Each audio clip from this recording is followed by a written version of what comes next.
ҷамшед Саторов, омӯзгори мактаби мусиқӣ ба номи Фозил Солеҳови шаҳри Ваҳдат мегӯяд, муносибати дағалонаи мудири шуъбаи фарҳанги ин шаҳр ӯро нигарон намудааст.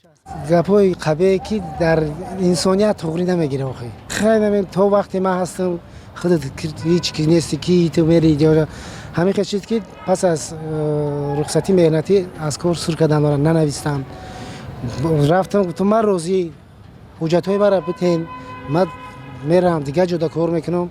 бо тарсидан аз сабабе ки ба суд муроҷиат мекунам гуфта ино чунки бо гирифтан хайбон навистам. соати кори 24 соат гуфтан, не ки дар асл вақти маоша мегирем, маош кам ҳисоб мекунам, мега 22 соат навистам.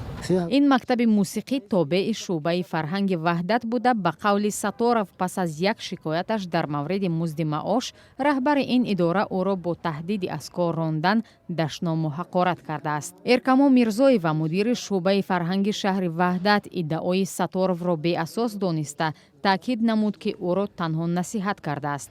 ӯ рӯзи 20 ноябр гуфт, бо далели дар рухсатӣ будан наметавонад дар ин бора суҳбати бештар кунад.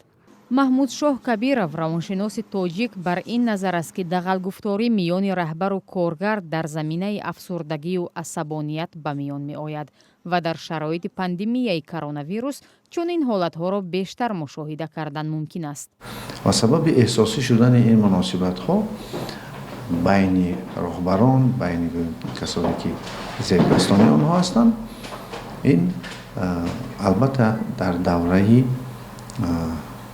пандемияи коронавирус қарор доштани башарият ҳаст, ки тамоми муносибатҳои иҷтимоӣ, равонӣ, иқтисодӣ, маънавии инсонҳоро як таконе дод. бархе ҳуқуқшиносон дар бораи омилҳои дигаре суҳбат мекунанд, ки ба дағалгуфтории баъзе роҳбарон замина мегузорад.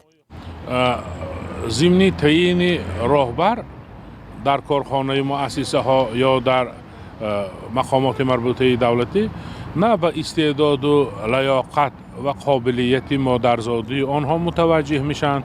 инчунин нирӯи зеҳнӣ ва дигар сифатҳои мусбати инсонӣ ки хоси раҳбар аст ба инобат гирифта намешавад. рӯзи 23 ноябр дар Федератсияи иттифоқҳои касабаи мустақили Тоҷикистон гуфтанд, арзу муроҷиати кормандон дар мавриди музди маошу барқарорсозӣ ба ҷои кор ба ин ниҳод мерасад, вале дар бораи дағалгуфтории раҳбарон шикояте дастрас накардаанд. ман дар ёд надорам рости гап чунин масъалаҳоро, лекин агар аризаҳое шаванд ки ин масъалаҳо дар онҳо пешбинӣ шуда бошанд, муроҷиатҳои хатӣ, мо ба онҳо тавсия медиҳем ки ба мақомоти дахлдор судӣ ҷиҳати ҳимояи барқарор кардани фарз кардем ҳуқуқҳои маънавӣ ёки поймолшудаи онҳо муроҷиат кунанд. бархе аз огоҳони умур ва ҳуқуқшиносон бар ин назаранд, ки набуди адолати додгоҳию интихоби кори муносиб ва ҳароси аз даст додани кор боиси он шудааст, ки дар аксари ҳолат корманд бо вуҷуди таҳқиру дашном шунидан аз сӯи раҳбар ба ҷое шикоят намебарад.